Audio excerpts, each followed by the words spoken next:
Grandpa fights an ostrich.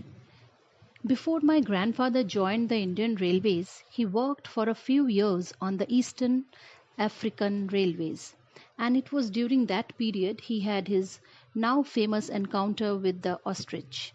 My childhood was frequently enlivened by his oft told tale of his, and I give it here in his own words, or as well as I can remember them. While engaged in the laying of a new railway line, I had a miraculous escape from an awful death. I lived in a small township, but my work lay some 12 miles away, and I had to go to the work site and back on horseback. One day, my horse had a slight accident, so I decided to do the journey on foot. Being a great walker in those days, I also knew of a shortcut through the hills that would save me about 6 miles. This shortcut went through an ostrich farm, or camp, as it was called. It was the breeding season. I was fairly familiar with the ways of ostriches and knew that male birds were very aggressive in the breeding season, ready to attack on the slightest provocation.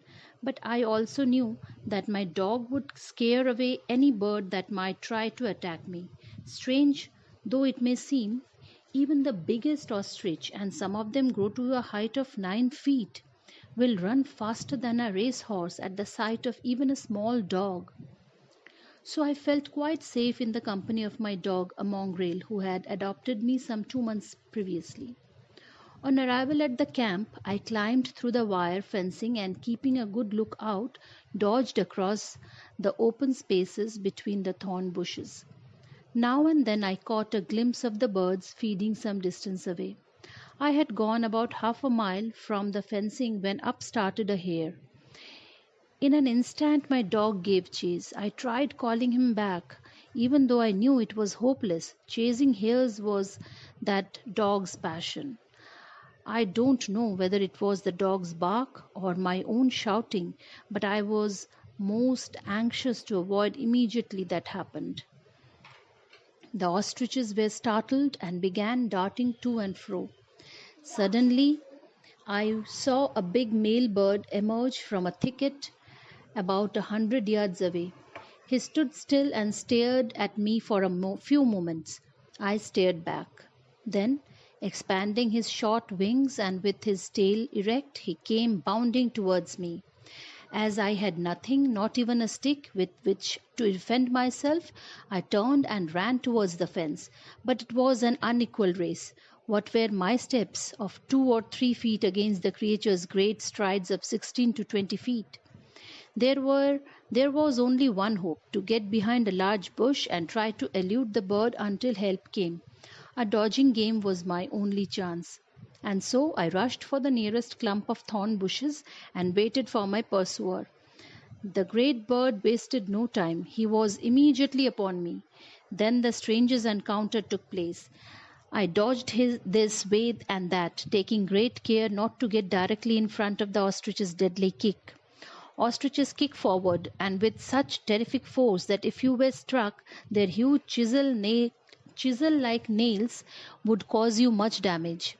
I was breathless and really quite helpless, calling wildly for help as I circled the thorn bush. My strength was ebbing. How much longer could I keep going? I was ready to drop from exhaustion.